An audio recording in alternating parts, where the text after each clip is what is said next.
Happy New Year, everyone, and welcome to the first episode of the year of the Digital Marketing Podcast. Happy New Year, Alex. How have you been? Happy New Year, Rocco. Yeah, no, it's good. It was nice to have 2 days off. Uh,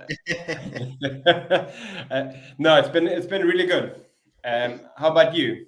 Oh, everything has been good, man. Excited to see what this year brings us. And hopefully, it's going to be a successful year for everybody listening in as well. And Alex, the reason why I chose this topic today with you, we've had many talks about that, is the use of influencer marketing, but focusing on niches rather than on very large influencers, is because there are many talks in the industry about this being the year of micro influencers. Micro influencers that basically can be considered social proof for businesses when it comes to creating advertising assets, whether they are organic advertising assets or paid. What is your take on this growth of micro influencers in the industry? I mean, I don't. I think there's a two-portion sort of step to it. It might have gotten a lot more attention in the media lately, Yeah. but this is something that has been brewing for a long time. No. About 5 years ago, I ran things with micro influencers, based on the fact of exactly what I think a couple of things that characterizes a micro influencer, which is having a smaller following, and one of the social media channels. In our case, we used YouTube. We looked at their engagement rates, um, what they covered, um, and and also what we got from that, Yeah. just in terms of direct interaction and engagement. So it was very authentic. Um, so I'm very much a fan and have been of it. And then yeah, so I mean I'm all for it. I've tested it, done it a couple of times for different industries, and it it's clear it works. Yeah, like I mean, to me, there is something that it really makes me wonder is everybody's an influencer. Everybody believes is an influencer now, right? So when it comes to finding the right micro influencer, that's a pretty daunting task. Why do I say that? Well, first of all, you need to find somebody that technically doesn't have many followers. They have quality followers, right? In addition to that, we tend to define the quality follower a follower that creates engagement with the user. Now, that's all nice, but there is no way to quantify the amount of sales that you can generate through a macro influencer. So, what if the engagement is not from people that purchase? Like, right, there is a lot of trial and error that come into play when dealing with macro influencers. So, how could we recommend for people to like minimize the risks of working with somebody that yes gets influence, they get engagement, but this engagement literally leads nowhere? I think a couple of things you can track, and certain things are it's pretty straightforward from a point of view. I mean, we're still living in a world where you, in terms of either redirect links, are able to have that click through, to be able to actually see that, okay, it came from here. You We are now stepping into the world, where third party cookies will sooner or later disappear, and you need to be clever in terms of how and what you sort of give to be able to attribute, and therefore, i.e., if you're running something with a micro influencer, there might be something special that comes with that. If you go to them, click through, and you use theirs, you get an X% discount to be able to also attribute. And I mean, this is something that we constantly hear in podcasts nowadays with more authentic content. Yeah, but Go Alex, and have a look with this. what I mean though, I'm trying to approach the question from a different perspective, right? Okay. Um, PPC and social media marketing. You put a budget, you get the data right away, right? You're able to measure the impact of a campaign. Maybe not the full impact because we know optimizations, learning times, but you get a feeling for it, right? When you work with a micro influencer, you got to pay up front most of the times. If it is a good micro influencer, there is no way they're gonna do a deal based on a sale. They want to be paid up front. So what I'm thinking about is you are buying a billboard, but a much better billboard, right? Because it's a billboard that you know more or less who is gonna see it. So my question is, how, rather than, of course, trial and error, you try once, if it works, it works, if it works, it doesn't work. But how can you minimize the risk of the ones that do not work in terms of sales, right? Because the influencer will not give you data on, oh, I got that many impressions, that many sales. Some of them do, but these are the expensive ones, right? The ones that have done it for a while. But macro influencers, most of the time, uh, all of this tracking and all of these analytics is not something they have. Otherwise, it probably will cost more. So that's the kind of problem I'm trying to think about. I mean, I, I think how, and this is not coming from personal experience, and this was already done a while back. So I identified a niche with that I ran a business in. Um, I found influencers on YouTube. Why YouTube? Because a YouTube video never disappears. It's the second to Google in terms of search engine, and it's only the creator that can remove it. And but how it we started off, where I started off, was, as you said, we we did a once off deal to see, let's test this one. You have X, your engagement rates look like this. You need to buy a bit of a pig in the bag uh, to buy that billboard. It's about location. Yeah, like And one technique I that, use, Alex, which I would yeah. like to know your opinion on that, because that's what I usually do every single time I deal with an influencer. I like to take a step back and always think about what am I getting myself into, right? And I'm here with my client thinking, okay, my client got the money, he got the audience. However, that audience that he got, we don't know how it will perform. On the other hand side, a macro influencer doesn't have an inventory limit, right? Like, I mean, if every influencer would run out of posts because of advertisement, they would all be billionaires, right? So my thought is, I have negotiation power here. I do not need to start thinking that because I'm the one that needs the sale, I am in a weaker position compared to the influencer. So here is what I usually do. If they're asking me, let's say for $1,000, I'm offering them $1,300. But there is one catch. There are some minimum baseline metrics that they need to achieve. What are these minimum baseline metrics? That whatever they create for my company or my client's company needs to be, in terms of engagement, not sales, engagement, at least the average of their past 30 days on all of their organic posts. Because I'm like, okay, all I'm asking you is to work your average. I'm not even asking to be exceptional, but you need to meet these minimum requirements. Otherwise, you're not gonna get paid, or you're gonna get paid half of it, depending on the kind of influencer. And to my surprise, most of them agree to that after some back and forth. So I was thinking, like, this kind of limits the client risk. Of course, some influencer you might lose them over that, but I just feel that it's our job to kind of figure out ways to minimize the risks, right? I mean, that's an interesting approach, and I think it's definitely valuable to test.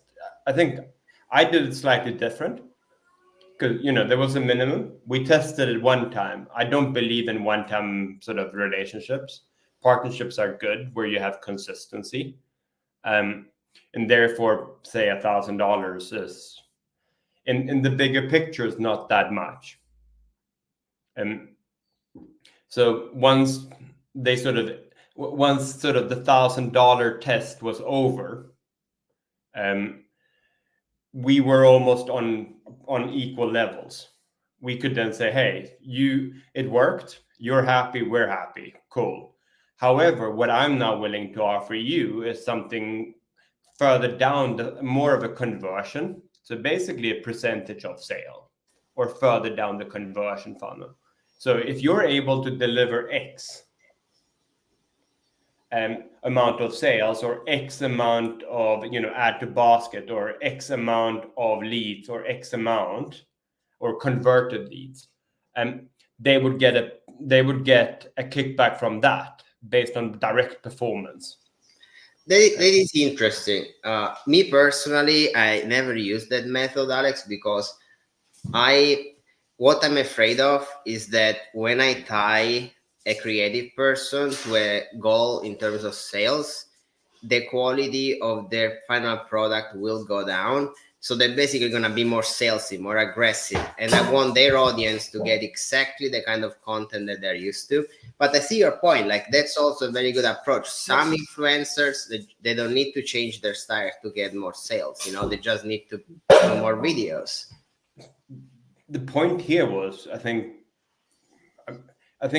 different situations call for different means, and there are many options that we've given two now. I, on the one hand, felt that we represented something that was very strong and powerful and very useful, and something that the niche audience, or the niche market, but also that the influencer would actually appreciate. And the feedback that we constantly got was, oh, I wish this had existed when I did this, which which became, we didn't script anything, they didn't get anything, like these are what you need to say. They could they could freestyle to be who they are, because it's their audience, it's their voice, their tone, it's their authenticity that is on the line, and it worked wonders. Alex, I have an interesting question that it made me think about while talking about that. You're known to be very good at SEO. Like, at least you're known to me to be very good at SEO, and that means you're probably pretty good. So I mean, decent. you're too humble. But everybody talks about influencers and they associate influencer to paid marketing. I do think that somebody smart as you is pondering in their head, how can I take advantage of influencer marketing in an SEO strategy? Have you ever thought about something like that? I mean, yes, of course I have.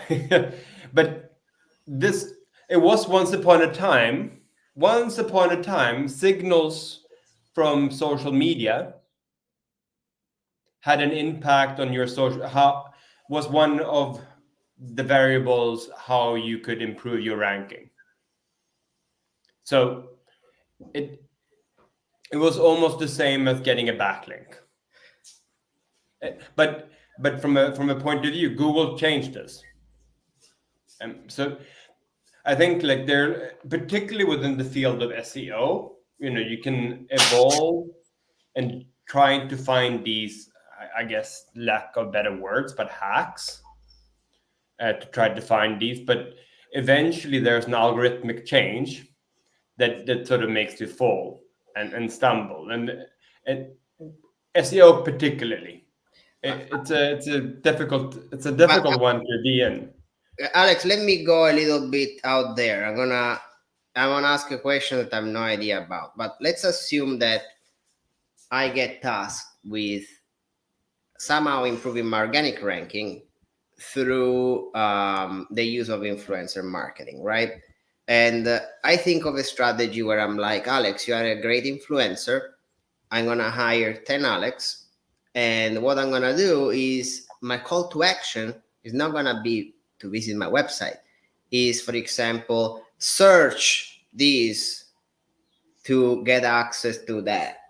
So I ask people to do a search to get to my page through Google. So I actually create some sort of a funnel where they see the video on social media, they go on google.com, they search a specific thing. I have a page ready for that. So of course my page is gonna show up. They click and they do whatever we are asking them to do. So I'm not asking for a sale. I'm asking maybe to enter a sweepstake, or I'm asking them to do something else. Would something like that work at all in terms of improving rankings? I mean, not really. It's almost like you setting up a campaign page, and that it's only one variable. But I think in today's world, where those that are into SEO, there's a lot of question marks around um, and AI content creation, of course, but the next one is more how to sort of stand out from AI or this type of generated content, and that is with the help of a formula called EAT, which is expertise, experience, authority, and trust. And it's more how you build your entire website and also landing pages around those. And yes, one variable is of course how many people that click through to your website or to that landing page, but it's only one of many. Do you have testimonials on that page? Is it competitive content in terms of what other people are writing about? Are you adding some sort of experience to your landing page? um, can you show that you're some sort of authority in the field, meaning 20 plus years of experience of paid? And so I guess what I'm telling you is not that it's not a straight answer. um, there's a formula to it, but I don't think it could be hacked as simply as you put it. um, Yeah. but on that note, like I've noticed though, when we ran SEO as influencer campaigns, it was pretty clear. We got a lot of traffic from, in this particular case, at YouTube, because we were talking about this example. But we also saw an increase in organic uh, traffic directly to site, and we also saw direct traffic coming. And, Interesting. and I mean, for those that never run TV before, Yeah. but TV is also a difficult measurement to measure, and it's Yeah. difficult to say. It's like, was it a You need success or you need to find people that still watch it first. not? And There you go. that's the biggest thing to measure. How many people are actually watching TV? Because the ones at the mall that they're playing the channels to show you how the TV works don't count. True, but the point still was, this was when it was still efficient. This was in the beginning of the days of internet. Yeah, this was when third party and first party cookies didn't really exist. Uh, but with that, you also saw a huge spike in direct traffic, and you saw a huge spike in organic. No, And I agree. And Alex, you know what I'm worried about when it comes to all of this tell me, discussion? Saturation. Like, what do I mean by that? Like, it was cool back then that you could find an influencer, you could trust an influencer, you would trust their products. Now everybody has influencers. Everybody's an influencer. We are not influencers, Alex. We are too old for that. But everybody else is. And I have a feeling that we're gonna get to the point like Google reviews on Google My Business, that people don't trust them because anybody can leave a review without being a customer. That people are gonna be like, I don't trust influencers anymore. It's almost as if celebrities, and when I mean celebrities, I mean like celebrities in the term of how we grew up, people that were famous on TV and stuff, they will acquire even more power in that market. Because honestly, if when I look at an influencer promoting a product, I never buy the product anymore because I'm thinking, yeah, you got paid $1,000 to promote this product. So it kind of it's losing, is instead of favoring, in my opinion, the choice of the customer, is confusing it even more. Do you feel that like we're gonna get to the point where it's gonna become pretty fast an obsolete way to promote the product? I, I think to top to so-called famous influencers, those that have a million plus or Yeah, so, yes, and I think there are. I mean, excuse me for to all the people out there that listen to this and might have done this, but I think partly setting up that type of setup in terms of a famous influencer, that's more of a pat on the back of vanity of like, oh yeah. wow, we did something with Beyonce. That's awesome. But that was a story that lasted for 24 hours, and you were one of the many that were sponsored. I think we're starting to move into a world where I think really very much authenticity will rule. And I mean, we've covered this in the past as well, like user generated content. People don't want to have that other side anymore. They want it to be packaged, personal, and intended for them and their interests. Honestly, Alex, if I owned the company that needed an influencer, I would hire an in-house team because I think content creation is pretty cool, but you can actually have your own in-house team create that content sometimes, and it can be much. People know who they're getting it from. They know what it is. But I mean, to some extent, I believe that you can, by building that brand that you're talking about, have a really awesome creative team working with a spokesperson, meaning a famous person, and but then do cool clips that Yeah. your in-house team uses, but not trusting that that story or that reel will sort of will go viral I just cause. I mean, it's um, what's his name now?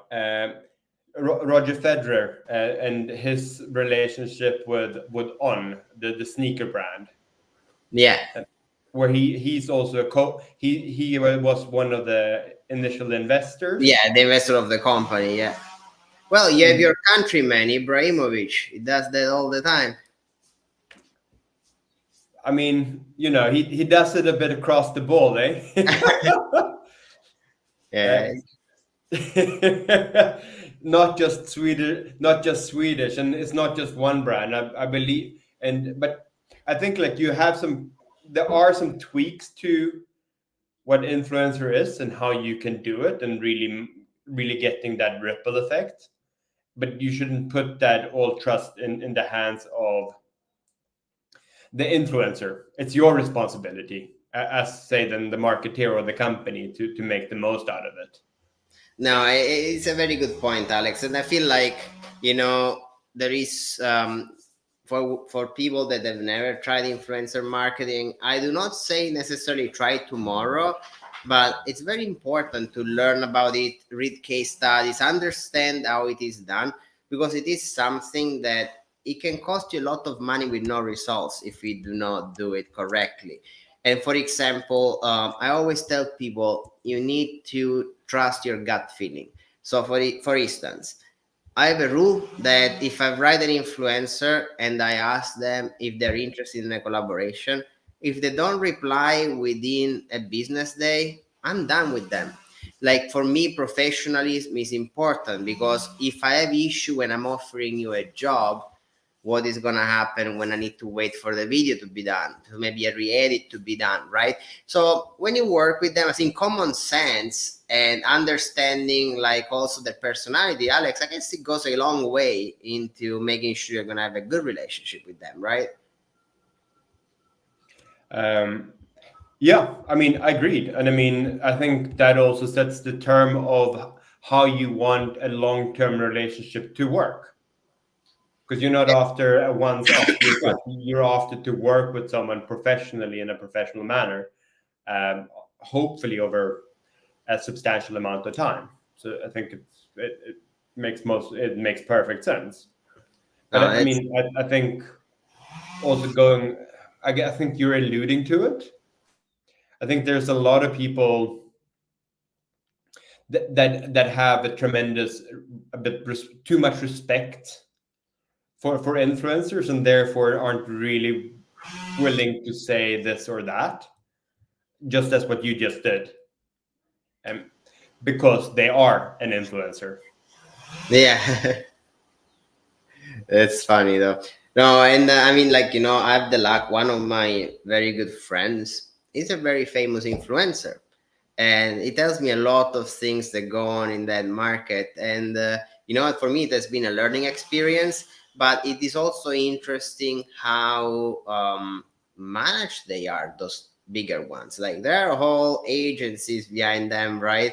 So micro influencers, I think one of the reasons why it works better is also you are eliminating so many middlemen. You're just talking directly to the person that you're working with.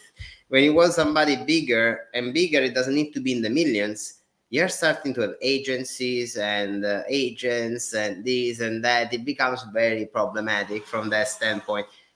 But yeah, like, I mean, it's like a topic that I wanted to cover because everybody was writing about it's the year of influencers. So I was like, okay, let's see what's up to that. No, but I mean, I think we're in the world where you have everything from AI influencers to where video is taking more and more of a prominent role, and therefore content creation is relatively difficult to constantly recreate and be very creative at as a company. And then, I mean, I guess the final one is distribution. It's extremely difficult to reach out if you haven't already created and almost have your audience um, established. No, of course.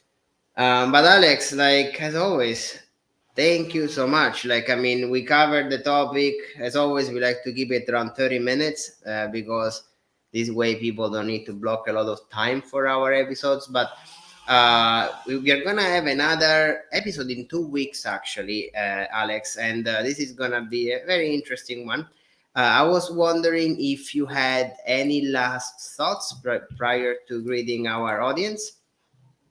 No, I mean, I'm really excited for a new year, and I hope you that are listening will come back and also let us know what you think.